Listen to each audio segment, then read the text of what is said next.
Hear me and hear me well. Jujutsu Kaisen Modulo Chapter 13, titled Acceptance, is one of the best in the whole franchise. At the very end of the year, Gege has given us the manga chapter of the year. After being shot by Akumaru, Cross was put on life support, and Maru stared at him with wide eyes. He wanted to know why this happened to his brother. He was told that a human thought he was reaching for his sword and shot him as a result. Maru asked if Cross was actually drawing his sword, but Osuki denied the nonsensical claim. So now we know that Cross is a sword wielder. And a weapon made of mool might be something like the Samurian version of a cursed item. And if his sword is made of the same especially pure mool that Naunax is, it could even be high grade. Osuki was sure that if Cross was looking for a fight, that weak human's Rololuka wouldn't have even touched him. And after seeing how Cross pieced up that curse user over Bluetooth, I totally believe that. Jabaloma expressed the fact that Cross was searching for the best thing to do, putting their people first, even at the end. And that last bit set Osuki off, since it sounded like the acceptance of Cross's demise.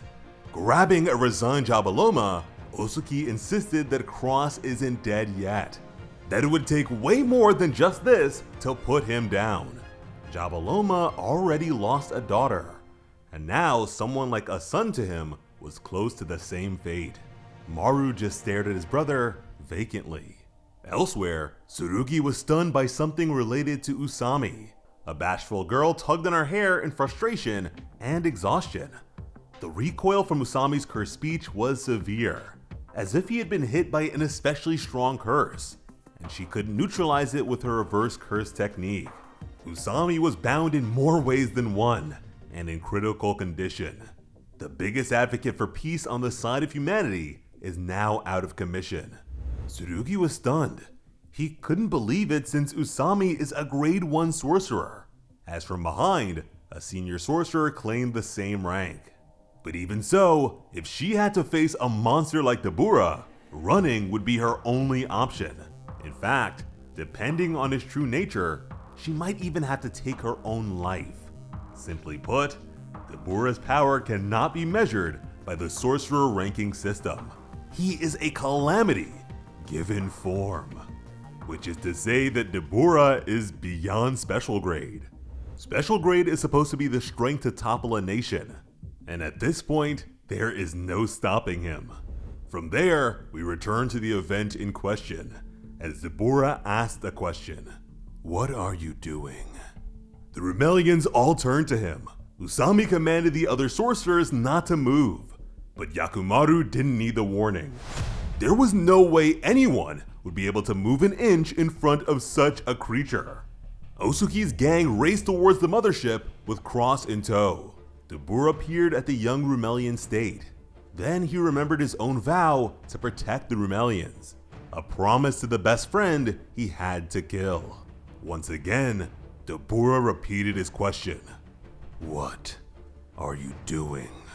Osuki explained that the so-called pests on Earth are actually Kalyans, and Jabaloma let him know that they've run into some trouble. Yakumaru barked that they were lying, that they're exterminating cursed spirits, not Kalyans. Then Dabura loomed over him before he could even blink, questioning if he was the one who shot Cross. Stammering as his pants were wet by more than just rain, Yakumaru confirmed it. Usami leapt into action. With cursed speech, he commanded Dabura not to move. The calamity stiffened, but it was too late. Yakumaru's shooting arm was gone. Dabura moved faster than Usami could say a single word. Yakumaru was quickly consumed by anguish and agony as he realized his loss. As he fell, Jabaloma begged Dabura to hold himself back. That's when Usami felt the backlash. He didn't even use forceful words, but was already spewing blood. Dabura wondered if it was an earthling curse technique, as if acknowledging the ferocity of a pesky mosquito. Dabura cracked his neck. It looked to him like the man was in pain. Yakumaru's partner was disturbed by the fact that Dabura shrugged off a grade 1's cursed speech, which is especially bad because it's meant to be an ongoing effect, So the more Dabura moves, the worse the recoil for Usami becomes. But even so, he begged for the powerhouse to forgive them. On behalf of all the Earthlings, he deeply apologized for what happened to Cross. One of Jujutsu Society's finest went down on his hands and knees and begged for them all to disperse. They just needed another chance. Even as the pain intensified, Usami continued to beg. Dabura's response was that Cross would die due to the extent of his injuries. Usami claimed that they might be able to treat him. Dabura glanced at the other humans and counted 13 of them, which by his estimation was hardly enough. Dabura decided that in exchange for Cross's life, he would claim the lives of Usami's subordinates. They all paled as Death set his sights on them. With his throat raw, Usami begged the Titan of Sorcery to have mercy and take his life instead of theirs. Dabura looked down at him, but Usami never broke his gaze. And the sight of that determination reminded Dabura of his dear friend Dura for at least a moment. Because of that, he turned and told the others that they were leaving now. Jabaloma accepted. As with silent sadness, Dabura acknowledged that they faced strife yet again due to the Kalyans. Usami was well beyond his limit, and he hit the ground with a thud. Afterwards, the Simurians issued an official statement. They formally requested that the Japanese government ban the extermination of cursed spirits and additionally secure their safety. Back at headquarters, the young Grade 1 sorcerer knew that they could never accept those terms. If they did, it wouldn't be long before cursed spirits leak out of Tokyo. Her colleague questioned if the barrier around Tokyo is really that fragile. She explained that at first, it was a very solid barrier, centered around the former imperial palace. But over time, it was expanded all the way to the prefectural border, so it spread pretty thin. Now, it's more about shepherding than trapping. Minor curses on the fringes could be negligible, but there was also the danger of higher grade curses that lurk deeper within getting out as well. And if that happens, they could have another Shibuya incident on their hands. Another man asked why they can't just tend to Cross's wounds here. And that's when the doctor offered an explanation. Sorcerers in general are rather resilient. Her reverse curse technique is good enough to heal anything that's not too extreme. The Grade 1 wanted to know what's too extreme for someone like her. Tugging her hair, the doctor mentioned severe tissue loss and internal organ damage. And since Cross is one of their top sorcerers, for him to have been knocked out immediately means that a vital organ was probably hit. The blonde sorcerer spun her chair and pointed out that taking him in and being unable to heal him in the end wouldn't be a good look. The doctor added that if Cross's injuries involve anatomy unique to the Simurians, then she'd be no help at all. The man could only curse Yakumaru for getting them into this mess. The doctor also added that even if they save Cross, since they're the ones responsible, it might even seem like they staged it. Not to mention that wouldn't clear up the whole cursed spirits issue. But the man was already well aware of just how screwed they all are. The lady at the table asked just how long they could wait to deal with the cursed spirits. Mino factored in the suspension of the Great Purification ritual. His best guess was that a month would be their limit. And this story is not slowing down because we immediately fast forward to a month later, nearly on the verge of a new year.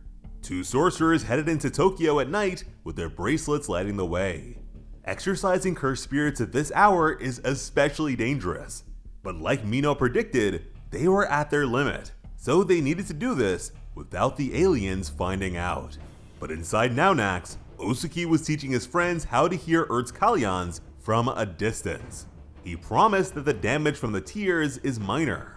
Before long, Osuki could hear their cries, and his third eye wept. The Simurians issued a statement. They declared the mass killing of cursed spirits to be an international crime, and demanded that the Japanese government be held responsible. In response, the government claimed that the exorcism of cursed spirits is a necessary use of force in the protection of their nation, so it shouldn't be illegal. The new year began with the sorcerers of Japan in an uproar. Without the ritual, the state of Tokyo was only getting worse. especially since the winter is a high season for cursed spirit manifestation. Exercising covertly at night was getting their people killed. While on Naunax, Osuki's friends urged him to disconnect from the cursed spirits. Although the burden was lower, he was doing it way too much. But it was his belief that as a Rumelian warrior, he was fulfilling his purpose. Disturbed, he struggled to comprehend how they could kill Kalyans. He was sure that it was because they couldn't hear their voices. But again, despite being very similar, Kalyans and cursed spirits are different. So while the backlash may not be that severe, this is still unknown territory. There could be other dangers to this. Soon, Dabura entered the scene and also told Osuki to stop. Enraged, the Rumelian was just as sure that Dabura couldn't hear them either. He reminded their leader that in the end, he's just an Escunte outsider. To that, Dabura simply turned and walked away. He apologized to Jabaloma. Dabura accepted the truth behind Osuki's words, that in the end, he's nothing but an Escunte warrior. Because of that, the Simurians issued another statement. They have confirmed the continued genocide of cursed spirits, and in order to ensure their protection, a new nation of Rumel would be established in Tokyo.